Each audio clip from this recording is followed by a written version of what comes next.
Le sous-titrage de cette émission vous est présenté par Royal Lepage Limoges, première agence immobilière en région. Un projet de traitement des eaux usées sème l'inquiétude au Témiscamingue. Des citoyens de Fugerville ont été informés des travaux qui seront entamés par la municipalité. La principale préoccupation, c'était le pluvial. L'heure sera aux rénovations et à la réorganisation suite à l'incendie survenu au théâtre Le Rift de Ville-Marie. Et les plaidoiries sont maintenant terminées au procès de Jonathan Maranda.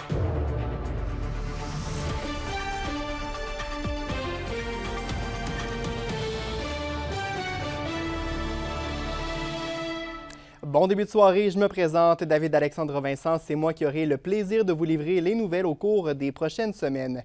D'abord, le traitement des eaux usées préoccupe les citoyens de Fugerville au Témiscamingue. La municipalité doit faire des travaux pour être conforme aux règles du ministère de l'Environnement. Un projet qui devait être complété en 2020, mais qui a été ralenti par la pandémie. Mais cette fois, c'est la bonne. Les citoyens ont été informés, mais des inquiétudes ont été soulevées, comme l'explique Mélissa Aubert.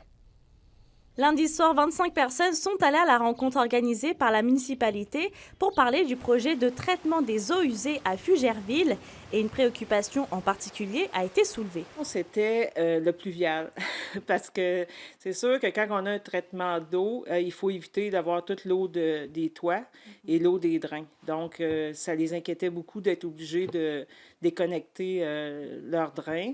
Mais par contre, on a certaines parties du village ont accès à un drain pluvial, donc ils vont pouvoir quand même se connecter. La municipalité va aménager 2 étangs non aérés et refaire le système d'égouts.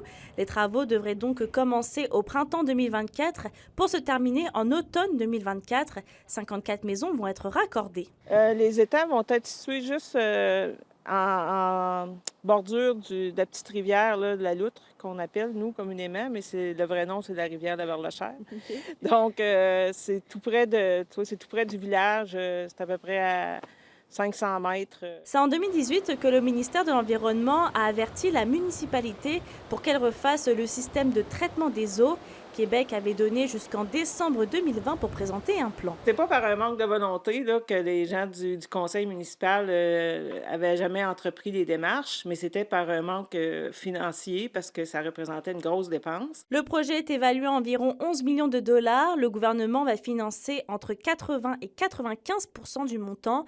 Pour le reste, c'est la ville qui devra assumer les coûts. Encore là, on a la taxe d'assises là, qui peut nous aider aussi à payer ce montant-là. On va avoir une taxe de service là, pour les égouts qui va être supérieure à aujourd'hui. Tout comme à Fugerville, la Tulipe devrait aussi présenter un projet pour le traitement des eaux usées, mais aussi pour son aqueduc, selon la directrice générale de Fugerville.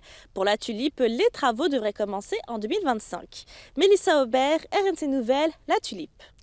On reste au Témiscamingue. Le personnel du théâtre Le Rift de Ville-Marie demeure résilient après l'incendie qui a endommagé une partie des installations. Le feu a débuté dans l'entretoit dimanche soir pendant que des travaux de rénovation étaient en cours. La programmation sera réorganisée alors que le restaurant, la salle de projection et des appartements ont été endommagés. Anthony Dallaire s'est entretenu avec la directrice générale du théâtre. Avant d'aller plus loin, j'aimerais quand même savoir c'est quoi peut-être en ce moment le moral des troupes, là? Est-ce que le moral est bon? Le moral, oui, est bon. C'est sûr que l'équipe est beaucoup dans l'action. On n'a pas le choix non plus. Il faut vraiment être dans l'action. Faut être en mesure de passer d'une étape à l'autre pour la suite des choses. Je dirais que le moral est peut-être moins présent pour les locataires qu'il a fallu reloger temporairement, mais qui vont être à la recherche d'un logement dans une période où on sait qu'il y a une pénurie de logements. Donc, ça, c'est plus difficile. Et justement, là, il semblait avoir plusieurs dégâts. Là, vous me parlez de logement, mais est-ce que vous pouvez un peu nous faire un compte rendu des dégâts causés par les flammes, là? Donc, les gicleurs se sont déclenchés. Donc, l'eau coulait dans les logements pour ensuite couler dans le resto, le lobby, la salle de projection, le sous-sol. Toute la section avant a été comme inondée dû aux gicleurs, mais qui ont aussi permis de sauver la bâtisse. C'est plusieurs centaines de milliers de dollars d'investissement que ça va prendre pour remettre ça à jour. J'imagine qu'il y avait des projets pour l'été prochainement. C'est quoi les priorités là, de votre côté? On attend l'expert qui s'en vient dans les prochaines heures, expert en sinistre, qui va nous faire un portrait aussi. On va y aller par priorité. C'est sûr qu'on veut idéalement reloger rapidement les locataires. Évidemment, toutes nos activités de la semaine sont annulées. On avait 2 spectacles. Il y avait Luce Dufaux jeudi, Bleu Jeans Bleu samedi. On avait des représentations de films aussi. Donc ça a été annulé. Étant donné qu'on va avoir un meilleur portrait dans les jours à venir, on va pouvoir avoir un meilleur échéancier aussi, en tout cas, faire un portrait aux gens de ce qui s'en vient.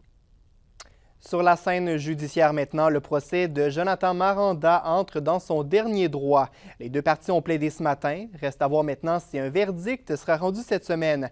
Rappelons que l'homme est accusé du meurtre d'un jeune autochtone survenu à Val-d'Or en 2020. Le compte-rendu de Yoann Carrière. La défense et la couronne ont plaidé mardi matin dans le procès Jonathan Maranda au palais de justice de Val-d'Or. La défense menée par maître Steve Hanafi a commencé par soumettre aux 11 jurés que le témoignage de Jason Gagnon n'était pas fiable puisqu'il s'était contredit à plusieurs reprises. Jason Gagnon, qui est co-accusé avec Jonathan Maranda d'avoir tué Nathan Wapashihok en mai 2020, a lui-même témoigné pour placer Jonathan Maranda sur les lieux du crime au moment où celui-ci a été commis. Il a également indiqué que Jonathan Maranda avait participé au meurtre du jeune homme de 19 ans. Maître Hanafi a également soumis que M. Gagnon n'était pas un témoin crédible et que le jury ne pouvait pas utiliser son témoignage pour déclarer Jonathan Maranda coupable. De son côté, maître Claudia Carbonneau de la Couronne a plaidé l'inverse en rappelant les autres témoignages qui venaient corroborer ce qu'a avancé Jason Gagnon. Elle a également soulevé le fait que Jonathan Maranda a confessé à 3 autres personnes qu'il avait tué Nathan Wapashihok. Des caméras de surveillance et des témoignages permettent à la Couronne de soumettre que Jonathan Maranda était sur les lieux du crime au moment où celui-ci a été commis. Reste donc à voir si la Couronne a réussi à prouver hors de tout doute raisonnable au jury la culpabilité de Jonathan Maranda dans ce dossier. La défense estime que cette obligation n'a pas été remplie par la Couronne, qui indique toutefois que la défense n'a pas réussi à soulever un doute assez élevé. Les jurés vont donc être de retour mercredi matin au palais de justice de Val-d'Or pour les consignes du juge Guy Deblois. Les délibérations vont pouvoir débuter en après-midi. Le verdict pourrait être rendu cette semaine. Yoann Carrière, RNC Nouvelles, Val-d'Or. Le long week-end de Pâques a été tragique en Abitibi et dans le nord du Québec. 2 femmes ont perdu la vie après des embardées. D'abord, une dame est décédée samedi après une violente sortie de route à Lebel-sur-Quévillon, André. La quadragénaire qui a perdu le contrôle de son véhicule et qui a effectué plusieurs tonneaux avant de se retrouver dans le fossé. Elle était seule à bord de sa voiture. Son décès qui a malheureusement été constaté à l'hôpital. La victime est Isabelle Dumont de Lebel-sur-Quévillon et selon la Sûreté du Québec, la conduite sous facultés affaiblies et la vitesse qui pourrait être en cause dans l'accident. Il y a un enquêteur spécialisé en collision qui a été déplacé sur place. Plus tard, en soirée, Annick Blais, 48 ans, qui a fait une embardée avec son véhicule tout-terrain près du boulevard Rideau dans le quartier Relais à Rouyn-Noranda. La dame aurait possiblement fait une fausse manœuvre, ce qui aurait apporté que le véhicule tout-terrain fasse des tonneaux. Donc, elle a été gravement blessée, mais malheureusement, son décès a été constaté sur place. Les policiers de la Sûreté du Québec ont aussi procédé à 2 importantes perquisitions à Rouyn-Noranda ce jeudi. Un homme et une femme ont été arrêtés en lien avec ces perquisitions survenues dans 2 résidences. La première sur l'avenue Carter et l'autre sur la rue Amulette dans le Vieux-Noranda. Il y a près de 200 comprimés de méthamphétamine, 70 cachets d'ecstasy ainsi que 40 grammes de cocaïne qui ont entre autres été saisis par les policiers. On parle ici d'un homme âgé de 41 ans et une femme âgée de 51 ans. Donc, les 2 ont été libérés. Ils devraient revenir à la cour à une date ultérieure pour la suite des procédures. Il y a des accusations en lien avec le trafic de stupéfiants qui pourraient être déposées. On suit donc le développement des procédures judiciaires des accusés en lien avec les perquisitions. Merci, André. Le comité arrêt des rejets et émissions toxiques de Rouyn-Noranda a organisé vendredi un échantillonnage de neige citoyen aux abords de la presqu'île du lac Ossisco. Le comité veut donc procéder lui-même à des analyses pour déterminer la concentration de contaminants qui proviennent de la fonderie Horn. Une recherche qui va permettre de mieux comprendre la situation, à savoir jusqu'où les métaux se sont répandus, histoire de ne pas contaminer les échantillons. Il y a près de 20 litres de neige sale qui ont été prélevés à l'aide d'une pelle en plastique. Des métaux comme le plomb, le cadmium et l'arsenic risquent de se trouver dans les résultats. La santé publique avait fait ça et le ministère de l'Environnement avait choisi de ne pas poursuivre de ce côté-là, ce qui nous avait bien déçus d'ailleurs. Alors là, on va avoir des données l'hiver, puis c'est sûr que c'est différent parce que ça nous donne une mesure sur plusieurs mois. Par contre, ça évite justement les écoulements ou tout ça. Quand on va sur un terrain, ben ça se peut que ça a été lavé par la pluie, mettons, puis que la présence est moins sûre. Alors là, dans la neige, ça accroche les métaux. La Ville de Rouyn-Noranda met à la disposition des citoyens un nouvel outil sur son site Web pour mieux localiser les zones inondables sur le territoire. Le lac Kinojevis dans le quartier Bellecombe, le lac Beauchâtel et le Rang-Lavigne dans le quartier Granada sont quelques-uns des endroits où c'est désormais possible de surveiller le niveau de l'eau et de voir s'il est à risque de déborder. Chaque printemps, la Ville assure une surveillance accrue des différents plans d'eau pour déterminer lesquels sont à risque de débordement. Et c'est justement ce qui faisait l'objet de notre question aujourd'hui. On vous demandait, estimez-vous être bien informé des risques d'inondation dans votre secteur? Vous avez répondu non à 51 RLT Média Abitibi-Témiscamingue est à la recherche de journalistes. Une chance inouïe de faire du journalisme télé aux bulletins régionaux de TVA est nouveau. Travail stimulant dans une équipe dynamique. Joins-toi à nous. L'indice boursier minier au TVA Nouvelle 18h est une présentation de GFM Groupe Financier. Vous désirez bien planifier vos investissements ou l'étude de vos enfants? Profitez de la valeur de nos conseils afin de sécuriser votre futur. GFM Groupe Financier. Au-delà de la finance, il y a vos rêves et vos projets. Une exposition qui met en vedette la nature est présentée jusqu'à la fin du mois à Rouyn-Noranda. L'artiste derrière l'initiative, Diane Auger, nous en parle davantage au retour. Les SADC de l'Abitibi-Témiscamingue et du nord du Québec vous présentent la bonne nouvelle économique TVA. En mars dernier avait lieu la toute première édition du tournoi social du Bécard de Sainte-Terre et c'est plus de 150 accueilleurs répartis dans 15 équipes venant de partout en région qui ont participé à l'événement. Les bourses totalisant 3 000 $ ont été remises dans les catégories féminines et masculines. L'activité aura aussi permis d'avancer les fonds pour le Bécard qui fera son entrée dans la GMHL en septembre prochain. Les SADC, partenaires de l'économie de la région. La chronique culturelle, une présentation des denturologistes Leclerc. Bruno Leclerc à sa clinique de Lassar et Jasmin Leclerc à Amos conçoivent des prothèses dentaires partielles complètes ou sur implant de qualité et d'apparence naturelle qui vous permettront de parler, manger et sourire en toute confiance.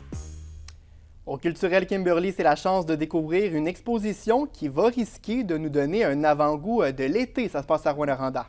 Absolument. L'exposition Nature est remplie de peintures et de dessins ayant des couleurs très vives. En plus, l'artiste Diane Auger a intégré plusieurs éléments de la nature qui fait en sorte que ça fait vraiment penser à l'été. Par exemple, on peut y voir dans l'ordre et un peu dans le désordre plusieurs animaux, des plantes, des insectes, des fleurs et même des humains.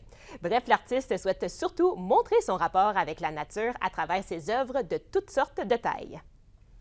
J'ai travaillé beaucoup en petit, comme toute la série de petits dessins, 5 par 7, avec des médiums mixtes. C'est vraiment des petits moments dans le temps. Mais les grandes peintures, c'est plus long et puis c'est beaucoup la liberté. J'ai travaillé longtemps différents matériaux.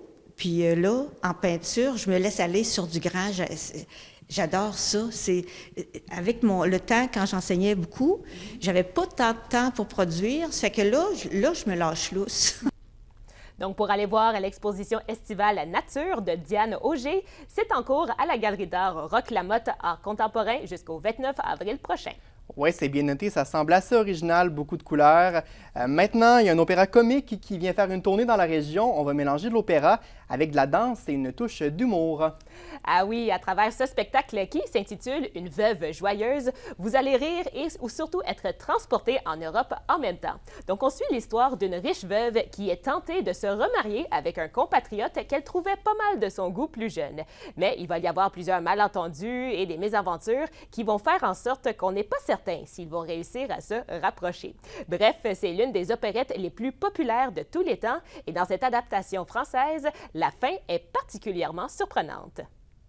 C'est la finale, quand tout commence à se résoudre, que la vérité finit par se savoir chez tout le monde, que là, on réalise ce qui se passe, puis que là, c'est fini la diplomatie, c'est fini de faire semblant, puis là, on a la vérité, puis là, tout tombe, ça me fait toujours bien rire à chaque fois. Et je veux que les gens aient du plaisir à nous voir, qu'ils aient le goût de revenir, qu'ils continuent de consommer cet art-là. Si le monde rit et sourit, moi, je peux me coucher la tête tranquille. Notre devoir est fait. Donc, ce soir, Une veuve joyeuse va être présentée à Val-d'Or. Puis demain, le spectacle s'amène à Rouyn-Noranda et une dernière représentation sera faite à Lassar ce jeudi. Un spectacle qui sera certainement divertissant. Merci Kimberly, on parle de météo dans un instant.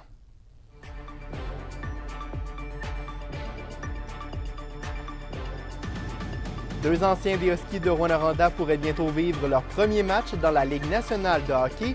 Ils ont été rappelés par le Canadien et les Maple Leafs. On vous dit de qui il s'agit au retour.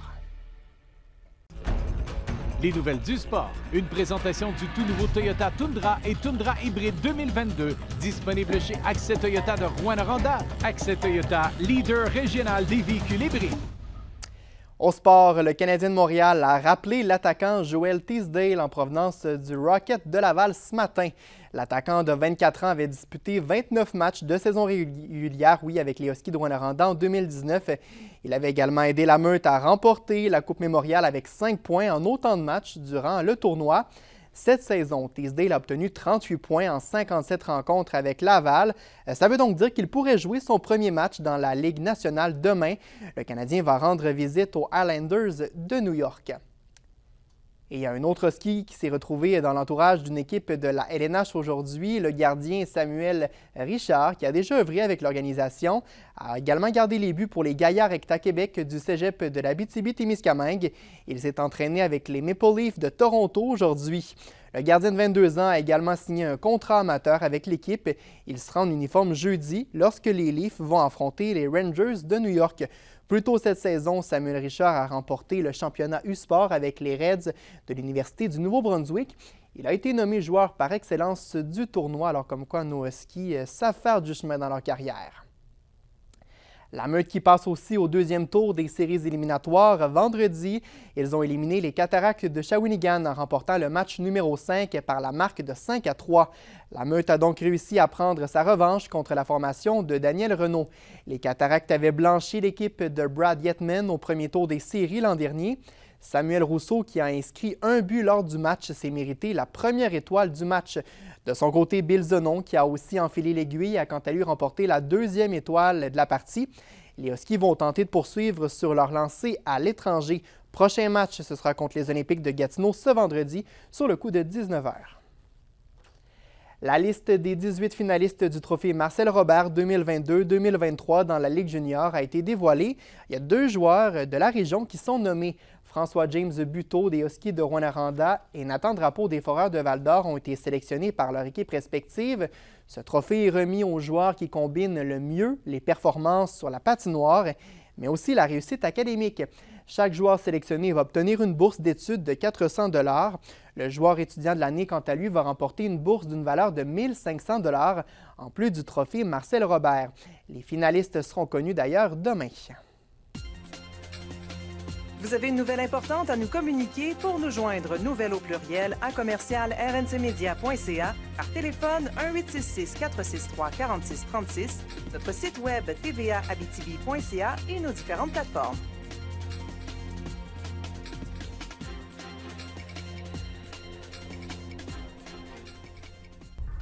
La météo, une présentation de Nicole Auto de Lassar. Avec la plus grande variété de camions en région, Nicole Auto de Lassar, capitale régionale du pick-up. Météo Kimberly, c'est une question qu'on se pose à chaque mois d'avril. Hein? Est-ce qu'on peut enfin dire adieu à l'hiver? Ça sent le printemps. Je penserais bien que oui, parce qu'à partir de demain, il n'y aura plus de précipitations de neige à l'horizon et la température en plus va être super agréable. Mais pour l'instant, ce soir et cette nuit en Abitibi, on prévoit un petit 30 % de probabilité d'averse de neige au cours de la nuit avec un minimum de moins 2 degrés. Au Témiscamingue, c'est presque exactement la même chose, oui, un 30 % de probabilité d'averse de neige au cours de la nuit, mais le minimum sera de moins 4 degrés. Demain en Abitibi, il n'y aura que quelques flocons de neige tôt le matin, mais ce ne sera pas grand-chose. En après-midi, on s'attend à une alternance de soleil et de nuages avec un maximum de 12 degrés. Au Témiscamingue, on s'attend à un petit peu de neige tôt le matin également. En après-midi, le ciel sera dégagé avec un maximum de 13 degrés. Un aperçu pour jeudi, maintenant en Abitibi, ça va être ma journée préférée cette semaine, que du soleil avec un beau maximum de 16 degrés. Au Témiscamingue, c'est exactement le même scénario, du soleil et du soleil avec un maximum de 16 degrés. Donc voilà, on peut voir, même à long terme, ce sera bien beau, bien confortable et pas de neige. Il n'y a pas quoi de se plaindre, assurément. Merci, Kimberly. Demain, on va suivre le passage du ministre Mathieu Lacombe. Il sera à Val-d'Or. L'élu qui est responsable de la région va faire une annonce concernant les investissements routiers et aéroportuaires. Voilà, c'est complet pour ce soir. Ravi d'avoir fait votre connaissance. On remet ça demain midi. D'ici là, ne manquez pas le TVA Nouvelles de 22h. Bonne soirée.